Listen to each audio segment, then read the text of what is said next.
Thank you, ತುಂಬ thanks ನಿಮ್ಮೆಲ್ರಿಗೂ. ಮೊದಲನೇದಾಗಿ ಎಲ್ಲರೂ ತುಂಬ ತಾಳ್ಮೆಯಿಂದ, ಸ್ವಲ್ಪ ಕೋಪದಲ್ಲಿದ್ರೂ ತಾಳ್ಮೆ ತಗೊಂಡು ನನ್ನ ಜೊತೆ ಈ ಒಂದು ಸೆಲೆಬ್ರೇಷನಲ್ಲಿ ನೀವು ಎಲ್ಲರೂ ಇದ್ದೀರಿ. ತುಂಬ ಥ್ಯಾಂಕ್ಸ್.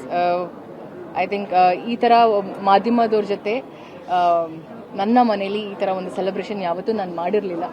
ನಿಮ್ಮೆಲ್ಲರ ಜೊತೆ ಇದು ಮೊದಲನೇ ಬಾರಿಗೆ ನಾನು ಸೆಲೆಬ್ರೇಟ್ ಮಾಡ್ಕೊಳ್ತಿರೋದು. ಹಾಗೆ ಫ್ಯಾನ್ಸ್ ಆ್ಯಂಡ್ ಫ್ಯಾಮಿಲಿಗೋಸ್ಕರ ಈ ವರ್ಷದ ಸೆಲೆಬ್ರೇಷನ್ ನಾನು ಮಾಡ್ಕೊಂಡಿರುವಂಥದ್ದು. ತುಂಬ ಖುಷಿ ಇದೆ.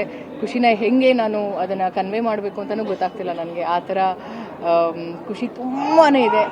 All thanks to my fans, my family and ಭಗವಂತನಿಗೆ. ವೇದಿಕೆ ಮೇಲೆ ಇದ್ದಾಗಲೇ ಒಂದು ಕಾಲ್ ಬಂತು ಸೂಪರ್ ಸ್ಟಾರ್ ಅವ್ರ ಕಡೆಯಿಂದ. ಏನಂತ ಹೇಳಿದ್ರು? ರಜನಿ ಸರ್ ಕಾಲ್ ಮಾಡಿದ್ರು ವಿಶ್ ಮಾಡೋದಕ್ಕೆ.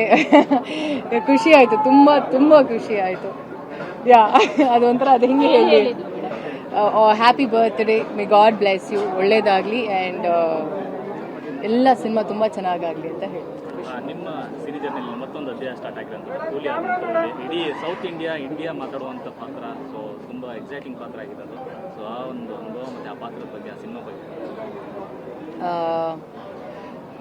ಆ ಸಿನಿಮಾ ಬಗ್ಗೆ ಮಾತಾಡೋದಕ್ಕೆ ನನಗೆ ವೇದಿಕೆನೇ ಸಿಗಲಿಲ್ಲ. ಆ್ಯಕ್ಚುಲಿ ತುಂಬ ವೇದಿಕೆಯಲ್ಲಿ ನನಗೆ ಪ್ರಶ್ನೆಗಳು ಕೇಳಿದಾಗ ನಾನು ತುಂಬ ಸೈಲೆಂಟಾಗಿರಬೇಕು, ಆ ಸೈಲೆಂಟಾಗಿ ಇರೋವಂಥ ಒಂದು ಪರಿಸ್ಥಿತಿ ಬಂದಿತ್ತು ನನಗೆ.